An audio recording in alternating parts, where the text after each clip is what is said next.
Hi, my name's Jeff. I'm one of the owners at planningpod.com. PlanningPod's a piece of software, online software, that is built for small businesses to manage your people, projects, and business much better. This is another episode of Humpday Braindump, where we share some tips and techniques for running a small business. Today we're going to talk about some very non-slimy ways to interact with clients and build client relationships.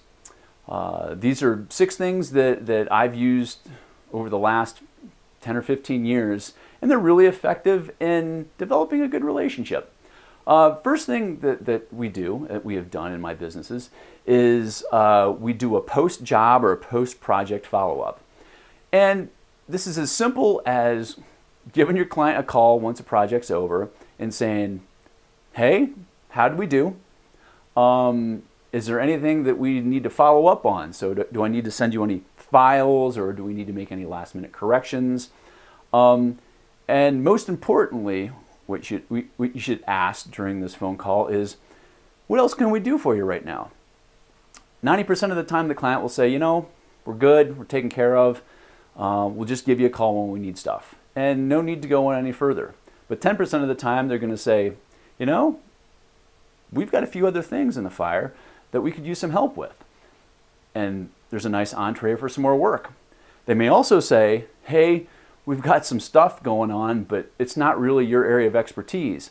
And that's when you say, well, tell me what they are, because I know a lot of people in a lot of different industries, and I may have somebody who can really help you out. So providing a referral is also a great way to embed yourself more with the client. So that's one of the first ways you can develop better relationships with clients. Another thing you can do, I call it the long time no talk email. You may not hear from a client sometimes for 3 months, 6 months, a year, maybe longer. And you don't really want to go that long. You don't want to go a year or 2 years without touching base with somebody, because we all forget things. So great thing to do is, every 3 to 6 months, ping your clients. Just send them a quick email, say, hey, haven't talked to you in a long time. Wanted to just say hi, see how you're doing, see if you need anything. Usually you don't hear anything back from these emails, but it keeps you in front of them, which is very important.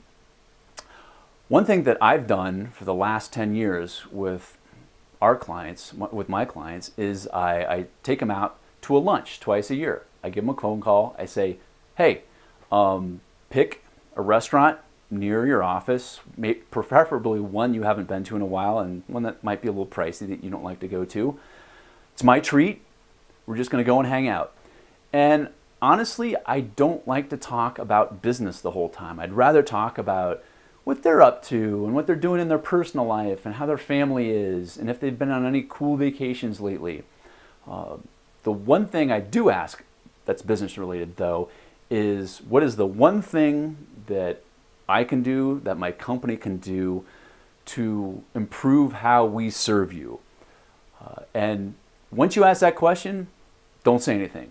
Just listen.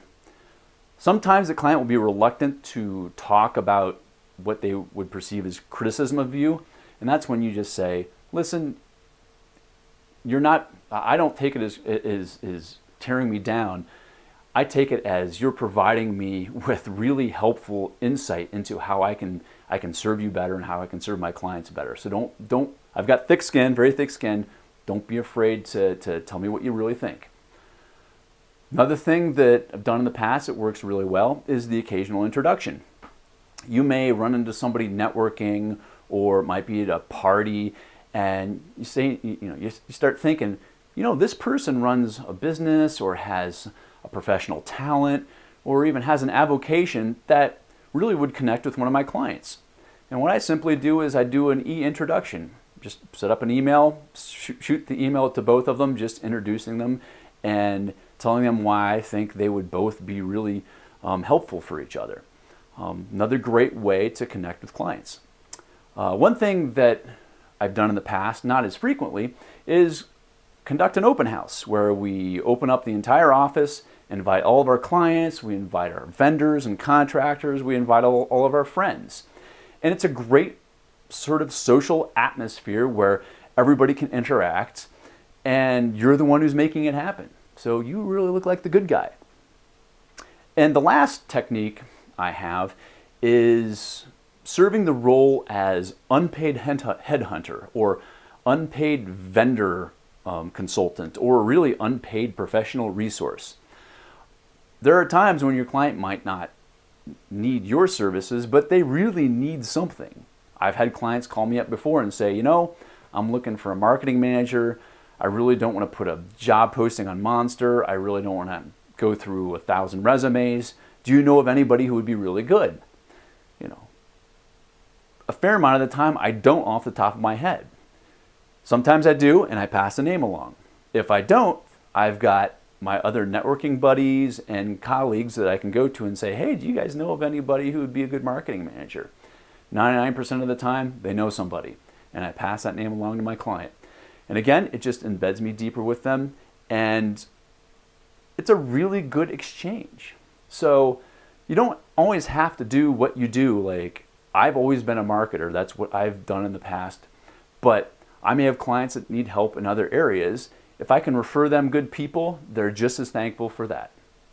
So that's today's Hump Day Brain Dump. I hope it was helpful to you. I'm Jeff. I'm with planningpod.com, and have a great week. Take care.